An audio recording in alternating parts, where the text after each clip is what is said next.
नमस्कार, मैं हूँ आरती और आप देख रहे हैं VNM TV. Happy Sunday morning हमारे सारे व्यूअर्स को।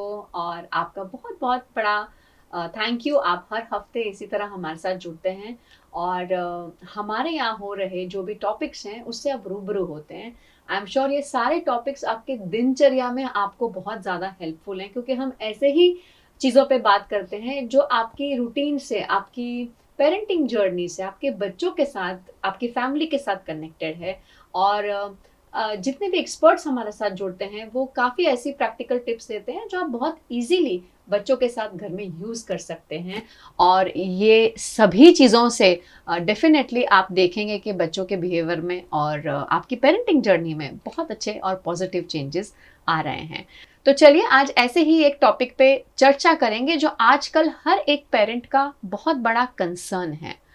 जहां आप जानते हैं कि कोविड तो चला गया है, लेकिन अपने जाने के बाद भी पीछे बहुत सारी स्क्रीन्स जो हैं वो बच्चों के हाथ में थमा गया है। स्कूल्स ऑफलाइन चल रहे हैं बट स्टिल बच्चों के हाथों से स्क्रीन छूट ही नहीं रही हैं। और अक्सर पेरेंट्स जो हैं इस बात को लेके चिंतित रहते हैं कि किस तरह बच्चों की स्क्रीन टाइम कम की जाए, किस तरह से उन्हें स्क्रीन से दूर रखा जाए। और इसी पे आज हम बात करेंगे। हाल ही में बहुत ही उभरता हुआ टॉपिक है, लेकिन ये बहुत ज़्यादा फैल रहा है। इसका नाम है वर्चुअल ऑटिज्म।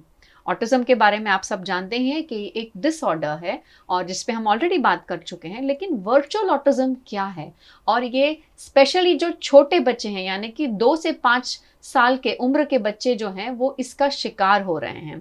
हाल ही में नेशनल सेंटर ऑफ बायोटेक्नोलॉजी ने चेतावनी दी है कि बहुत बच्चों में ये जो इसके आंकड़े हैं वो धीरे धीरे बढ़ते जा रहे हैं और ये बच्चों के शारीरिक और मानसिक दोनों ही विकास के लिए सही नहीं है। तो चलिए आज हम रूबरू होंगे एक बहुत ही उम्दा एक्सपर्ट के साथ जो बहुत सालों से इस फील्ड में काम कर रहे हैं, डॉक्टर रौनक पंडित। रौनक मैम, आपका बहुत बहुत स्वागत है। Thank you. रौनक मैम को बहुत I think everybody knows her, but still मैं आप सबके लिए उन्हें इंट्रोड्यूस ज़रूर करना चाहूँगी। ये हमारे वडोदरा सिटी के बहुत ही पुराने एजुकेशनिस्ट हैं और मैम अभी फ़िलहाल रिहैबिलिटेशन साइकोलॉजिस्ट हैं। उसके साथ साथ मैम कंसल्टेंट साइकोलॉजिस्ट भी हैं, ये प्ले थेरेपिस्ट भी हैं, ये काउंसलर भी हैं और ये विजिटिंग फैकल्टी भी हैं, जहाँ पर ये post graduation diploma in guidance and counselling course में भी एक भाग जो है मैम पढ़ाती हैं। और ये कोर्स जो है ये इवनिंग कोर्स है। ये हमारी faculty of education and psychology का बहुत ही फेमस कोर्स है एक्चुअली, और बहुत सारे लोगों की लाइफ में इसने डिफरेंस लाया है। तो चलिए जुड़ेंगे मैम के साथ। मैम, सबसे पहले कि जो वर्चुअल ऑटिज्म है ये एक बहुत ही नया टर्मिनोलॉजी जो एक सुनाई दे रहा है, ये क्या है, अगर आप हमारे ऑडियंस को बताएं। जी आरती जी, सबसे पहले तो वर्चुअल ऑटिज्म के बारे में बताऊं उसके पहले let me thank you and VNM TV and Gayatri madam के उन्होंने आज मुझे ये मौका दिया है कि मैं इस बारे में बात कर सकूं। हाँ, आपने ऑलरेडी बताया है कि वर्चुअल ऑटिज्म जो है वो अभी इन दिनों लाइक लास्ट 3-4 ईयर्स में ये काफ़ी इंक्रीज़ हो रहा है। और ये देखा गया है कि पेंडेमिक के बाद या ड्यूरिंग पेंडेमिक जब लॉकडाउन था और बच्चे बाहर नहीं निकल पा रहे थे, पेरेंट्स के पास और कोई था नहीं कि क्या करें, ऑल्टरनेटिव नहीं था, तो घर में इन लोगों ने स्क्रीन टाइम बच्चों के लिए दे दिया था। Correct. जैसे टीवी हो गया, मोबाइल हो गया या लैपटॉप में। एंड इतना ज़्यादा कि कई बार तो हमारे पास पेरेंट्स आते हैं, वो बोलते हैं कि मैडम 10 घंटा, एक 2-2.5 साल का बच्चा 10 घंटा स्क्रीन टाइम देख रहा था। तो बिकॉज ऑफ दिस क्या हो रहा है कि बच्चे को जो बाहर का एनवायरनमेंट मिलना चाहिए वो उस समय उनको नहीं मिल पाया। और अभी ये हो रहा है कि they have developed a habit of it, और स्क्रीन के बगैर जैसे ये खाना भी नहीं खा रहे हैं। तो इसकी वजह से क्या हो रहा है कि इनका सोशलाइजेशन कम हो रहा है, इनका कम्युनिकेशन पे इफ़ेक्ट आ रहा है, ये इंटरेक्ट नहीं कर पा रहे हैं, फिर जो इनकी लैंग्वेज प्रोफिशिएंसी होनी चाहिए वो लैंग्वेज प्रोफिशिएंसी पे भी इफेक्ट आ रहा है। सो अगर एक वन वर्ड में कहा जाए तो वर्चुअल ऑटिज्म जो है वो एक कंडीशन है, एक परिस्थिति है कि जिसके वजह से बच्चे का सोशलाइजेशन अफेक्ट होता है। बहुत सही तरीके से मैम ने बताया कि कोविड के बाद ये छोटे बच्चों में बहुत ज़्यादा पाया जा रहा है और 2-3 वर्षों में इसकी जो तादाद है वो बढ़ती जा रही है। और जैसे मैम ने कहा कि ये जितने भी एरियाज मैम ने स्पेसिफाई किए वहाँ पे डिले दिख रहा है और ये डेफिनेटली पेरेंट्स की बहुत बड़ी कंसर्न है, जहाँ गलती हम सभी की है मैम, क्योंकि हमारे पास, जैसे आपने कहा कि एज अ पेरेंट हमारे पास कोई और सॉल्यूशन नहीं था कोविड में, तो हमने बहुत इजीली स्क्रीन्स दिए और एजुकेशन जो था वो स्क्रीन्स पे हो रहा था। तो as a parent I think कोई नहीं चाहेगा कि अपना बच्चा जो है वो एजुकेशन के बिना साल निकाले रह जाए, इसीलिए शायद हर पेरेंट विवश भी था, इसमें एक्सेप्टेंस किया और आगे बढ़े। लेकिन अब जो है इसमें काफ़ी सारे इश्यूज आ रहे हैं क्योंकि बच्चों की रीडिंग राइटिंग स्किल्स को लेके बहुत सारी परेशानियां आ रही हैं। आई एम श्योर आप इसे डे टू डे लाइफ में फेस भी कर रहे होंगे मैम।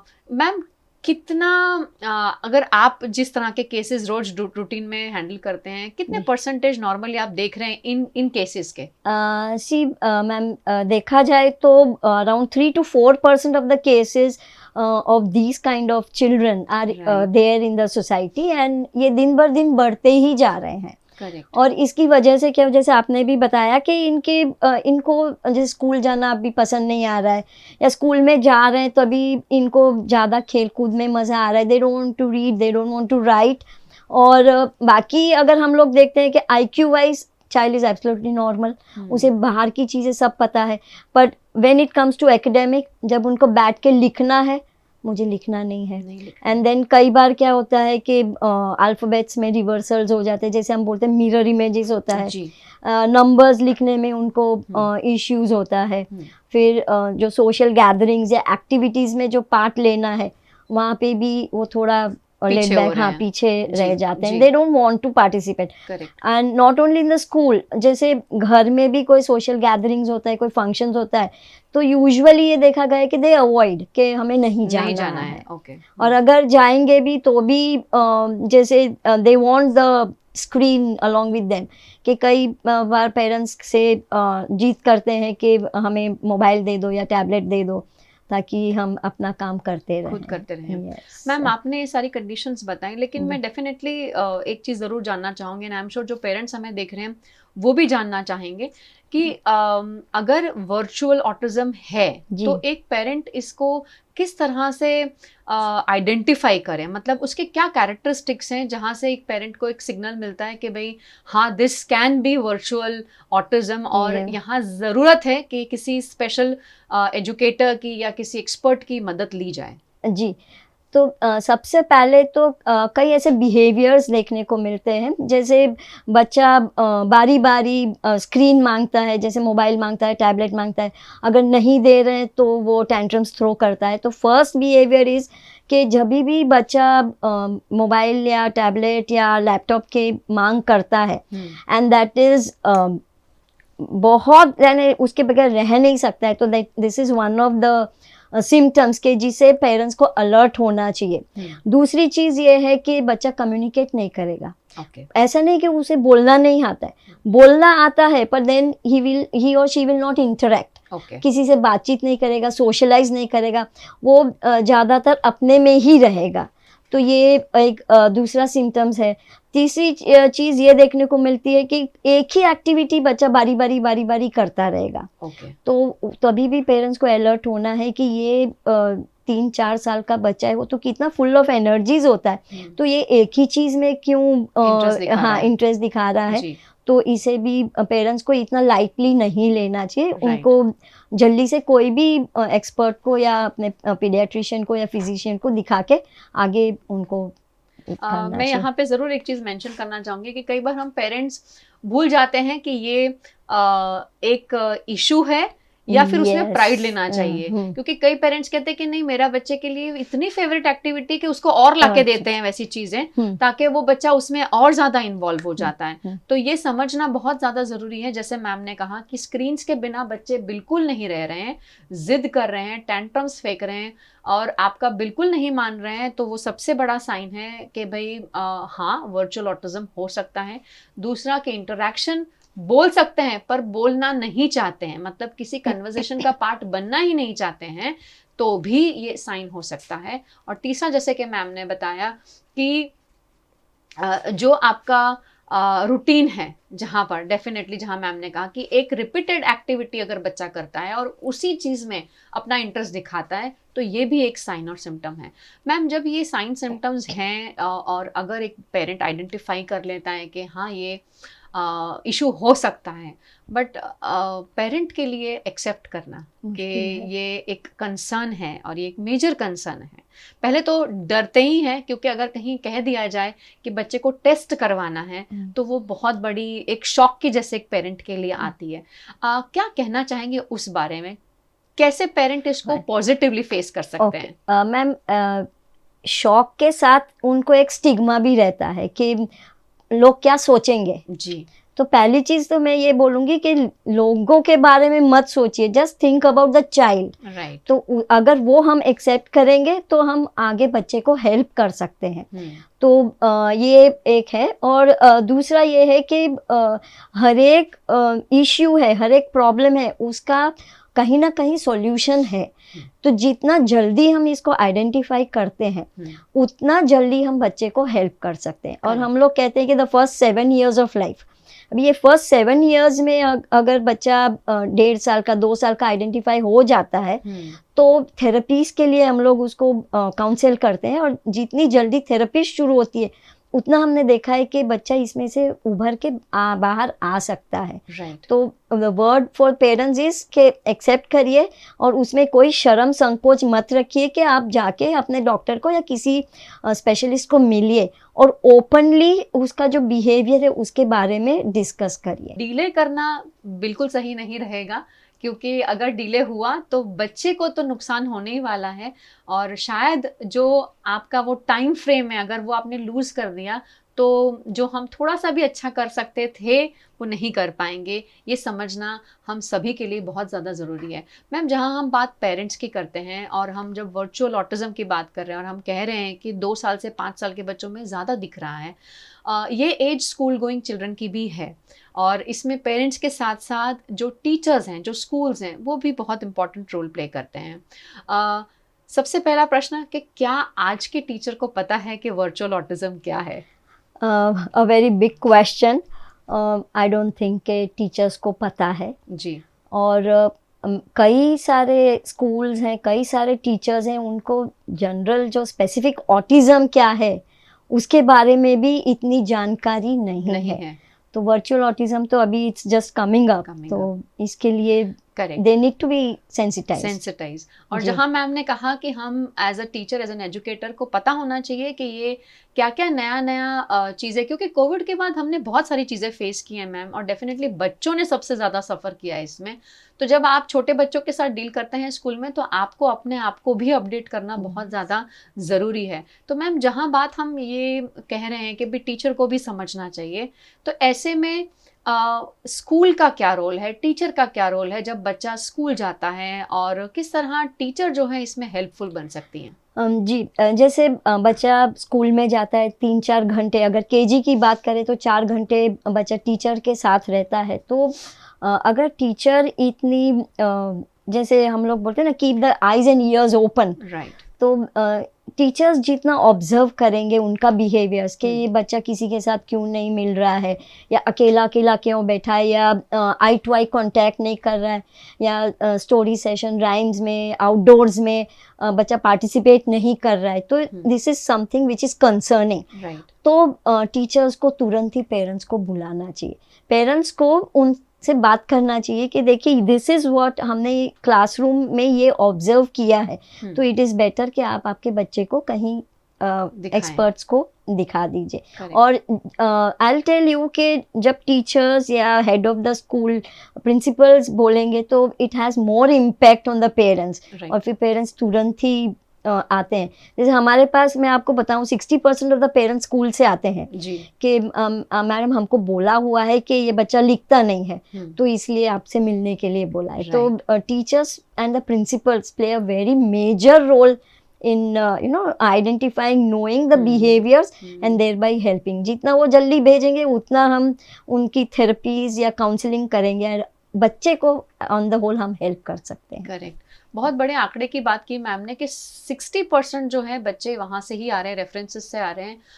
इसका मतलब आप समझ सकते हैं कि आप टीचर्स जो हैं वो कितनी इम्पॉर्टेंट भूमिका निभाती हैं बच्चों के डेवलपमेंट में, और जहाँ आप ऑब्जर्व करते हैं बच्चे को डे टू डे बेसिस पे बहुत सारी चीज़ें बच्चों के बारे में हमें पता चलता है। हाँ, हम ये कह सकते हैं कि कम घंटे होते हैं, पर 3 या 4 घंटे भी कम नहीं होते हैं अगर आप पहचाने अच्छे से तो, क्योंकि वो 3-4 घंटे बच्चा क्वालिटिवली आपके साथ स्पेंड कर रहा है। मतलब हर डिफरेंट क्षेत्र में बच्चा काम कर रहा है, फिर चाहे वो लैंग्वेज हो, मैथ हो, साइंस है, आर्ट है, ड्रामा है, म्यूज़िक है, फ्री प्ले है, हर किसी में आप बच्चे का अलग अलग जो उसके इन्वॉल्वमेंट है वो आप देखते हैं। और कहीं पे भी अगर आपको लगता है कि सही नहीं है तो आपको ऐसा लगता है कि आप पेरेंट को नहीं बोल पाएंगे, शायद पेरेंट को सही ना लगे, तो डेफिनेटली जैसे मैम ने कहा कि प्रिंसिपल्स और सुपरवाइजर्स की हेल्प से आप पेरेंट को ये ज़रूर समय पे बताना बहुत इम्पॉर्टेंट है, क्योंकि अगर समय निकल गया तो शायद हमें जो हेल्प करनी चाहिए थी वो हम चूक जाएंगे और बच्चे को नुकसान हो सकता है। ये समझना बहुत ज़्यादा ज़रूरी है। मैम, मैं यहाँ पर एक चीज़ और कहना चाहती हूँ कि ऑटिज़म अब आजकल बहुत लूजली भी लेबल होता है, एंड आई एम श्योर आपने भी देखा होगा कि होता कुछ भी नहीं है कई बार, कि कुछ ही, जैसे कहते हैं ना कि बच्चा कई बार आलसी है और नहीं बोलना चाहता या नहीं दिख करना चाहता है, पर उसे ऑटिज्म की कैटेगरी में डाल दिया जाता है और थोड़ा वो अपसेटिंग भी हो जाता है। तो आप क्या मैसेज देना चाहेंगे टीचर्स? जैसे मैं यही मैसेज कहना चाहूँगी कि कभी कोई बच्चे को लेबल मत करिए, क्योंकि क्या होता है, ये देखा गया है कि एक सिचुएशन में बच्चे का बिहेवियर अलग होता है, दूसरे सिचुएशन में कम्प्लीटली डिफरेंट होता है। तो just don't come to a conclusion कि ये बच्चा ऑटिस्टिक है या ये बच्चा ये है। मैं आपको एक एग्जांपल दूँ कि जब तारे ज़मीं पर फिल्म आई थी तो हमने देखा गया कि हर एक स्कूल से हर दूसरे दिन चिट्ठी लिख के भेज देते बच्चा लर्निंग डिसेबल्ड है, कि भाई मूवी देखी, मिरर इमेजेस आए तो, पर ये नहीं होना चाहिए। हम लोग भी 2-3-4 टेस्ट करने के बाद ही एक डायग्नोसिस, एक कंक्लूजन पे पहुंचते। डायरेक्टली हम लोग कभी भी कोई भी बच्चे को लेबल नहीं करते। और जैसे आपने बोला कि कई सारी चीज़ें होती है कि हमें ओवरलैपिंग लगता है, जैसे बच्चा बोलना नहीं चाहता है या बच्चा टेम्परामेंटली, कोई एक पेरेंट इंट्रोवर्ट है तो बच्चा भी इंट्रोवर्ट है, या कई बार ये देखा गया है कि बच्चे को सिर्फ लैंग्वेज इश्यूज है, ये नहीं कि वो बोल नहीं पा रहा है या सोशलाइज नहीं करना चाहता है। कई बार जैसे इंग्लिश मीडियम में पढ़ रहा है बच्चा, is not comfortable in English, तो वो विड्रॉ करेगा और बात ही नहीं करेगा, और हम बोलेंगे कि ये बात नहीं कर रहा है, किसी से सोशलाइज नहीं कर रहा है, किसी से मिक्स नहीं हो रहा है, ऑटिस्टिक है। तो ये नहीं, हमें ये जानना ज़रूरी है कि बच्चा पहले तो ये बिहेवियर्स क्यों कर रहा है, और वो जब ABC जानेंगे बाद में we go for the actual assessment, और उसके ऊपर से हम बता सकते हैं कि बच्चे को ऑटिज्म है भी कि नहीं है। बहुत सही तरीके से मैम ने पूरा डिस्क्राइब किया। हाँ, एक और बात है कि अपने डॉक्टर खुद मत बनिए, अपने आप गूगल कर डिसाइड मत कर लीजिए कि मेरे बच्चे को ये इशू है और आप अपने आप ही उसकी थेरेपी स्टार्ट कर देंगे, आप स्पीच थेरेपिस्ट के पास चले जाएंगे, आप ये करेंगे नहीं। आप सबसे पहले बच्चा जिनके साथ रहता है उनसे जानने की कोशिश करें कि जो आप देख रहे हैं क्या वो वहाँ पे भी ये कर रहा है या नहीं। अगर आप घर पे आइडेंटिफाई करते हैं तो एक बार स्कूल में भी चेक करिए, और स्कूल में हो रहा है तो definitely the teacher has to check with the parent के घर पे हो रहा है कि नहीं हो रहा है, कंसिस्टेंसी कैसी है उस बिहेवियर की, परखें पहले उससे, और फिर बाद में जैसे मैम ने कहा कि असेसमेंट होना चाहिए, उसके बाद किसी कंक्लूजन पे पहुंचेंगे कि इशू है या नहीं है, और नहीं है तो बहुत अच्छी बात है। और अगर थोड़ा सा भी लगता है तो घबराने की या टेंशन में आने की या डरने की या किसी स्टिग्मा में पड़िए मत, कृपा करके ये बिल्कुल मत करिए, क्योंकि ये आपको ही नुकसान देगा, क्योंकि आप उसे हैप्पीली या पॉजिटिवली नहीं लेंगे तो बच्चा भी नहीं ले पाएगा। कहीं ना कहीं आपका जो फियर है वो बच्चे तक भी जाएगा। तो जितना आप खुलकर इस चीज़ को एक्सेप्ट करेंगे, बच्चे के लिए उतना ही ज़्यादा ईजी हो जाएगा इसे एक्सेप्ट करना। रौनक मैम, आपका बहुत बहुत शुक्रिया, थैंक यू सो मच अपना कीमती समय देने के लिए। It was my pleasure coming here and I hope के ये जो हमारा टॉक है या एवरी संडे आप जो बच्चों के लिए कर रहे हैं, थोड़ा इम्पैक्ट पेरेंट्स के ऊपर, बच्चों के ऊपर पड़ेगा and may be in future उनका डेवलपमेंट एंड उनकी लाइफ और स्मूथ और अच्छी जाए। That is what I want to say. Thank you. और यही हमारी भी इच्छा है और हमारी कोशिश है कि हर हफ्ते हम आप तक ऐसे ही टॉपिक लेकर आए जो आपके दिमाग में चल रहे हैं और आप एक सॉल्यूशन ढूंढ रहे हैं। तो उसके लिए VNM TV और VNM TV किड्स का चैनल जो है, यूट्यूब चैनल है, इसे लाइक करें, शेयर करें, सब्सक्राइब करें, तभी हमारे साथ जुड़ पाएंगे और इन सभी एक्सपर्ट्स के साथ भी जुड़ पाएंगे, इस थॉट प्रोसेस को समझ पाएंगे और अपने आप को भी और बच्चों की डेवलपमेंट में भी आप बहुत सारी हेल्प कर पाएंगे। तो आप सभी का again very big thank you हमारे साथ हर हफ्ते जुड़ने के लिए। अपने घर में सेफ रहें, सुरक्षित रहें। नमस्कार।